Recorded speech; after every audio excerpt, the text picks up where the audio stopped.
oh, how everything can change in a matter of days. It was all good just a week ago. We beat up on the Chicago Sky a few days ago. 35-point victory. Caitlin Clark triple-double. Indiana Fever riding high. Indiana Fever fans riding high. Caitlin Clark supporters riding high. And then, of course, the dweebs do what the dweebs do. They make up nonsense. They make up lies. And the WNBA validate the lies. The WNBA validates the nonsense. The WNBA validates the Indiana Fever are non-truths. done playing nice, and now they're threatening to boycott the entire WNBA over what they're calling straight-up lies. Not rumors, not drama, lies. But here's the kicker, nobody's saying exactly what those lies are. Suspicious? Oh, absolutely. From behind-the-scenes beef to explosive secrets, the Fever are moving like they know something the rest of the league really doesn't want getting out. Is this a power move, or the start of a scandal that could shake the entire WNBA? Stay tuned, this one's about to— Unbelievable. Absolutely unbelievable. This dump, this turd of turds known as the WNBA, this damn league can't get the hell out of their own way. They don't get it. They just don't get it. The diva of Dump Divas, Kat Engelbert, she does not understand how fragile this fan base is. And by fragile, I'm referring to their level of loyalty to pretend basketball, which in this case doesn't exist. Alright, buckle up, because if you thought WNBA drama was just about basketball, you're in for a reality check messier than your last breakup. It's the hot, sizzling mess, on the court and off it. The Indiana Fever, led by none other than the dazzling, unstoppable Caitlin Clark, are basically the league's cash cow. The golden ticket, crowd puller, the hype machine every sports exec dreams of. The Fever are bringing the heat, the energy, and the attention the league has never seen before.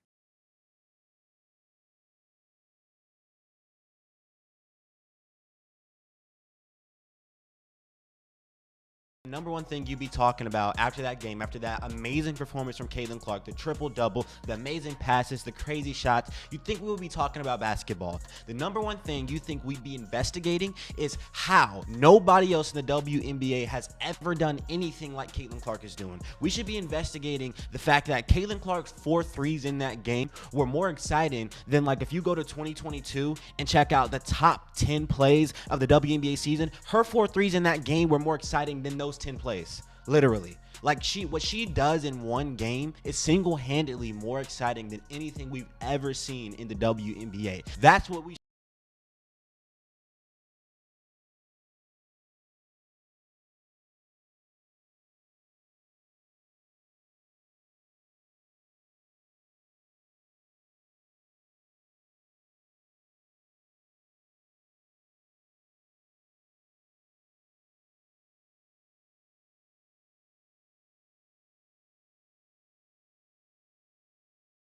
started all of this.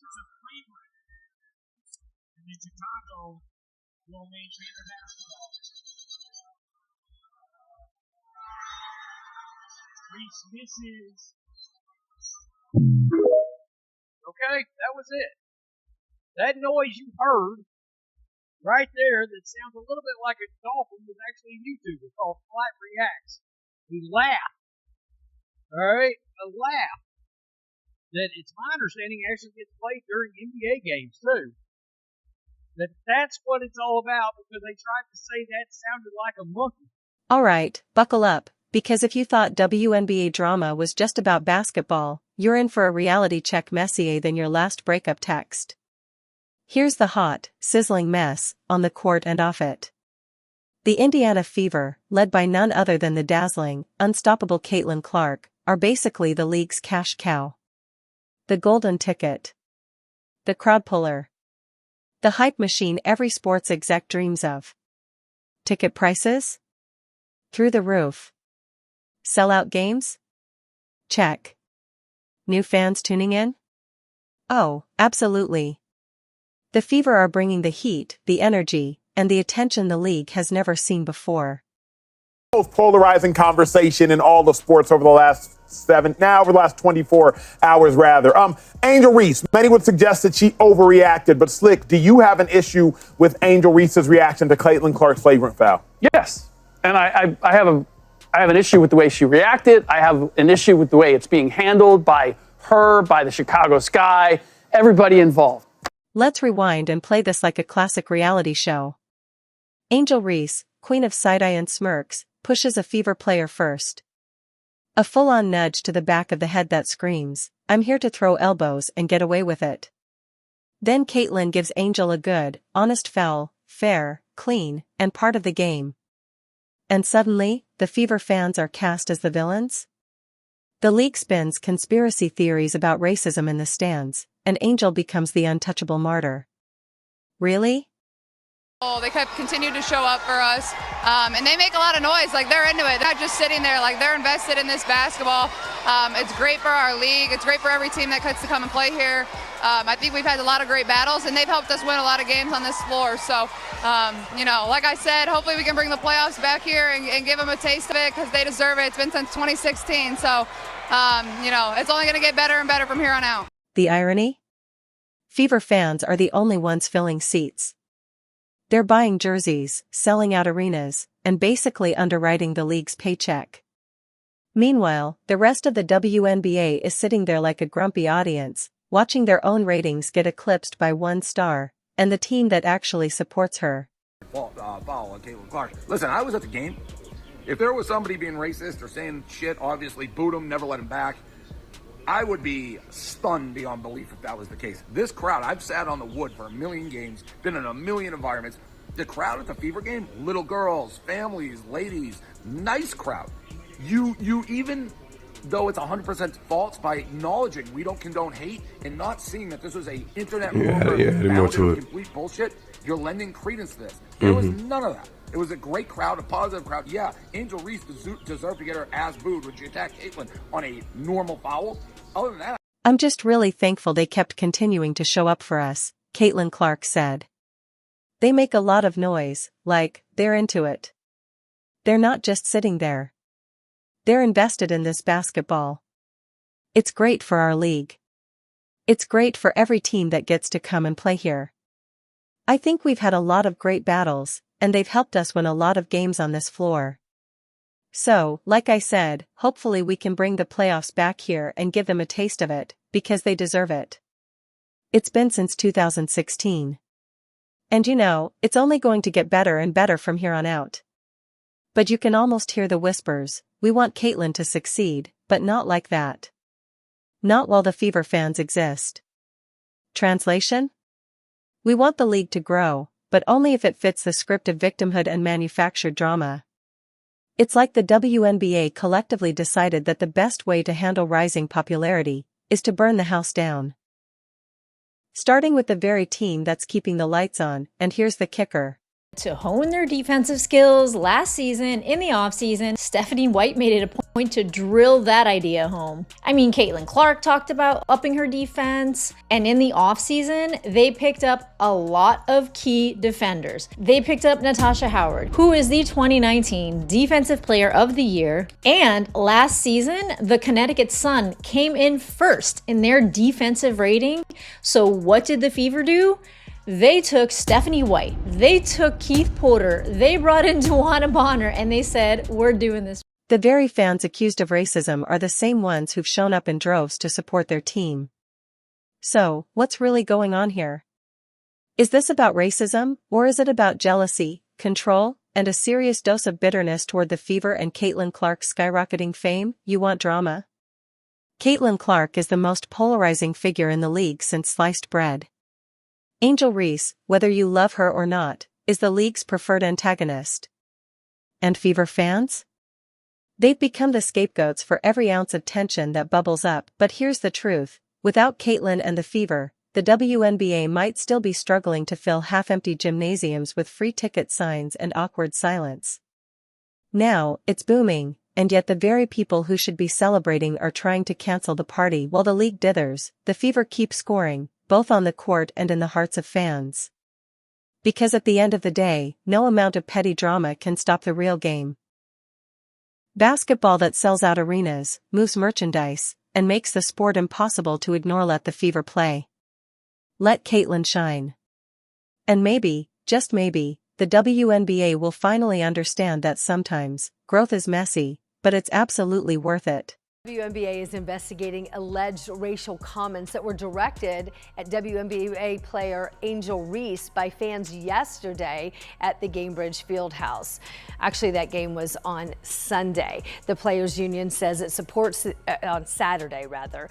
The Players Union says it supports the investigation and condemns all forms of hate and discrimination. Alright, let's peel back the curtain on this WNBA soap opera that's got more twists than a pretzel factory. You've got the Indiana Fever, the team that basically turned the league's lights back on after years of flickering dimly, like a bad phone signal. They've got Caitlin Clark, the rookie sensation who's not just breaking records but shattering expectations faster than anyone expected. Fans are flocking to games, arenas are packed, ticket prices are soaring like they've got rocket fuel strapped underneath, and merch sales are through the roof. It's basically a sports marketer's wet dream, but here's the kicker. Instead of a collective hell yeah, let's ride this wave from the league and fans alike, we get the exact opposite. The Fever and their fans are suddenly the villains in this story, accused of being too loud, too proud, and somehow just too much. The kind of too much that apparently ruins the carefully crafted narrative the rest of the WNBA wants to push. It's like the league's own version of You Can't Sit With Us, but with basketball jerseys and some seriously questionable calls about who deserves to be on the court. Just aren't used to the heated intensity of a great rivalry. But in the NBA, we had MJ and the Pistons, we had Bird and Magic. We're kind of used to it. As Caitlin Clark in Indiana hammered the Chicago Sky, it was like 4.5 minutes left in the third, there was a foul. It should not have been upgraded to a flagrant foul. It was a foul. And I really think if you truly respect women's basketball, let them play. Sort of like guys. Rivalries equal ratings. Sports is better with intensity. Animosity is part of it. This is okay. Who cares if Angel Reese does it like Caitlin Clark? It's not soccer. Today, the WNBA is investigating alleged racial comments directed at player Angel Reese by fans during a game at Gainbridge Fieldhouse. Actually, that game took place on Sunday. The Players Union says it supports the investigation and condemns all forms of hate and discrimination. Angel or anyone else done the exact same type of a foul to Caitlin, the storyline is different. I don't have an issue with the foul. I thought it was a hard foul. I was always taught you don't give up an easy basket, and that's what I thought Caitlin did. My thing with that was stand in it. Stand on business. Yeah. I got no issue with none of it. It's just basketball soft as hell right now on both sides of it. There ain't no damn flagrant foul, man. Hear your perspective on the flagrant foul. What was the point you were trying to make to her? It's just a big take foul, you know? It's either wide open 2 points or, you know, we send him to the free throw line. Nothing malicious about it. It was just a good take foul. Every basketball player knows that. So what's the real issue?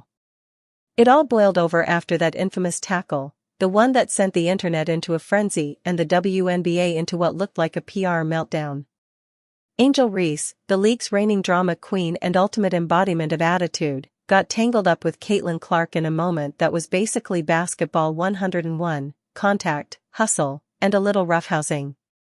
But somehow, this normal in-game scuffle morphed into a full-blown witch hunt against the Fever. Suddenly, the conversation wasn't about who played harder or smarter. It was about racism, unsportsmanlike conduct, and whether the Fever should even be allowed to play. Now, let's put on our detective hats for a second. The whole thing kicks off when Angel Reese pushes a Fever player, a blatant move, a cheap shot if you will. Nothing happens to Angel, no suspension, no headlines blasting her for dirty play. But when Caitlin responds with a solid, textbook legal tackle, boom, the Fever fans are labeled racists. The league stirs the pot about fan behavior, and the media leaps into the frenzy like it's the season finale of a reality TV show. You start to wonder if someone accidentally swapped the sports channel with a daytime talk show. Audience. They have no loyalty to the WNBA. Their loyalty lies with Caitlin Clark, and that loyalty, it is not guaranteed to extend to the rest of this putrid league. No one is loyal to the dump. No one cares about the WNBA. But here's where the plot thickens. The Fever aren't just the new kids on the block. They're the reason arenas are buzzing again. The rest of the league? Not so much. You have to ask yourself, why the sudden focus on problems with Fever fans when they're the ones actually showing up? It's like blaming the loudest, most passionate group at a party for the party being fun. Meanwhile, other teams and fan bases are silent spectators, watching their seats stay empty and their merchandise gather dust. And don't forget the impact Caitlin Clark is having on the sport itself. She's not just playing basketball, she's redefining the narrative. Here's a rookie stepping into a league where veterans were supposed to hold the spotlight, and instead, she's grabbing the mic, rewriting the script, and making sure everyone knows she's here to stay. She's selling out arenas, breaking viewership records, and creating a buzz that's impossible to ignore. Yet instead of being celebrated, she and the Fever are met with resistance fueled by jealousy, territorialism, and frankly, a bit of bitterness. It's as if the rest of the league forgot that competition is supposed to drive sports forward, not hold it hostage with petty grudges and exaggerated drama. 12 Then there's the media circus. Every time the Fever hit the court, the narrative shifts from game on to who's going to start the next feud. It's like the league has become less about basketball and more about who can throw the best shade while maintaining a perfectly styled Instagram feed. Angel Reese, with her flair for dramatics, gets the royal treatment as the league's ITG girl, while Caitlin Clark and the Fever are cast as the antagonists. A plotline so predictable it's almost comical, and the fans, the real fans who are shelling out their hard-earned money to fill seats, buy jerseys, and boost the league's profile, get caught in the crossfire. Suddenly supporting the Fever means you're the problem, while cheering for other teams means you're just another fan. The double standard here is glaring. It's like being told you can only root for your favorite if you do it quietly, politely, and without actually winning. Which brings us to the real kicker, the league's apparent desire to sabotage its own success. The Fever and Caitlin Clark are proof that the WNBA can grow, can captivate new audiences, and can compete with any sport for attention and respect. But instead of embracing that success, some seem determined to keep the status quo, clinging to outdated narratives and internal politics that do more harm than good of this audience. Feel the energy from the crowd, like they're also just itching for it, and that's not why you play, but I feel like that's the part of the game I take a lot of pride in. I want to be able to do a lot of different things for this team, and honestly, when I think I get the ball off of a missed shot, off the rebound, like I think it's a really hard, other teams have a really hard time stopping us in transition, and I can just pitch it up to my teammates to find. Look at the bigger picture. The Fever are bringing in fresh eyes, new energy, and a fresh sound that the league desperately needs. Ticket sales are skyrocketing, merchandise is flying off the shelves, social media buzz is through the roof, and the media narrative? It's stuck on conflict, controversy, and who started it, because apparently, a story about growth and excitement isn't nearly as clickable as a story about drama and division. It's also worth noting how this all feeds into larger conversations about sports culture, fandom, and the struggle for legitimacy. The WNBA is fighting for its place in the crowded sports landscape, and players like Caitlin Clark are the very reason it's gaining traction. Instead of being lauded as trailblazers, they're caught in the crosshairs of jealousy and outdated gatekeeping. Meanwhile, Angel Reese and her legion of supporters are being protected as if they hold the keys to the kingdom. Despite questionable behavior and on-court antics that wouldn't fly in most other leagues, the double standard is undeniable, and it sends a dangerous message. Talent and hard work might not be enough if you don't fit the preferred narrative.